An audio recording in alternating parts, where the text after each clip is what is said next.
A. The Bretton Woods Agreement of 1944 established fixed exchange rates, defined in terms of gold and the US dollar. Between 1944 and 1971, many currencies were pegged against the US dollar. That is, their parities with the US dollar were fixed. In this period, a US dollar was a promissory note issued by the United States Treasury. If anybody requested, the Treasury had to exchange the note for 1/35 of an ounce of gold. Under this system, overvalued or undervalued currencies could only be adjusted with the agreement of the International Monetary Fund. Such adjustments are called devaluations and revaluations. The Bretton Woods system of gold convertibility and pegging against the dollar was abounded in 1971 because following inflation, the Federal Reserve did not have enough gold to guarantee the American currency. B. Gold convertibility was replaced by a system of floating exchange rates. Today, the US dollar, the unofficial world currency, is merely a piece of paper on which is written in "God we trust." God, not gold. A freely or clean floating exchange rate is determined purely by supply and demand. Theoretically, in the absence of speculation, exchange rates should reflect purchasing power parity. The cost of a given selection of goods and services in different countries. Proponents of floating exchange rates, such as Milton Friedman, argued that currencies would automatically establish stable exchange rates which would reflect economic realities more precisely than calculations by central bank officials.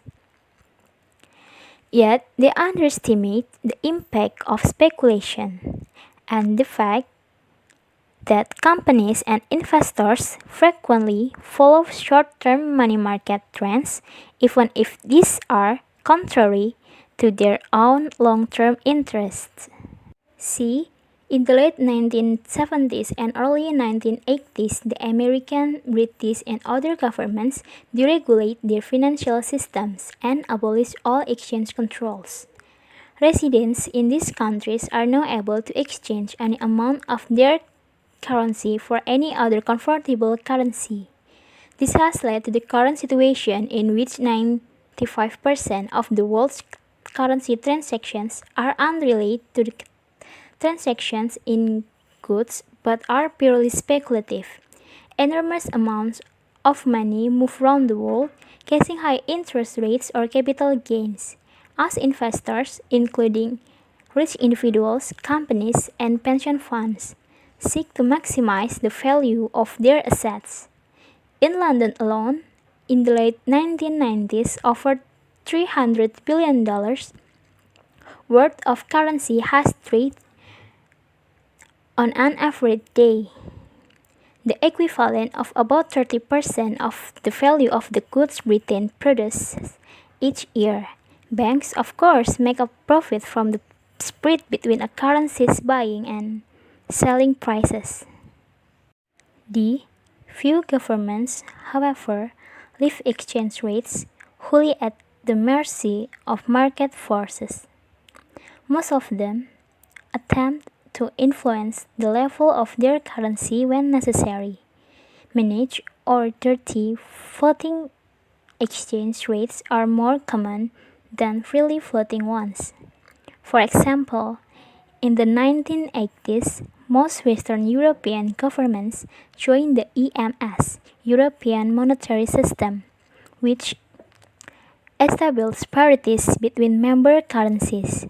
There was also an exchange rate mechanism, or ERM, if the rate diverged by more than plus or minus 2.25% from the central parity. Central banks had to intervene in exchange markets buying or selling in order to increase or decrease the value of their currency. Yet international speculators can be more powerful than governments. For example, on a single day in September 1992, the Bank of England lost £5 billion in a hopeless attempt to support the pound sterling. For weeks, all the world's financial institutions and rich individuals had been selling their pounds, as everyone except the British government believed that the pound had been seriously overvalued ever since it belatedly joined the ERM in 1990. When the British Central Bank ran out of reserve and could no longer buy pounds, the currency has withdrawn from the ERM and allowed to float, instantly losing about 15% of its value against the D mark. The next year, speculators attacked 5 other European currencies, and the European monetary system was suspended. It was later reintroduced in a looser form.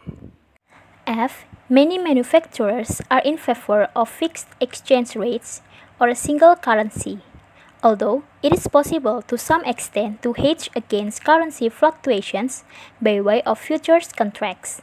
Forward planning is difficult when the price of raw materials bought from abroad or the price of your products in export markets can rise or fall by 50% in only a few months.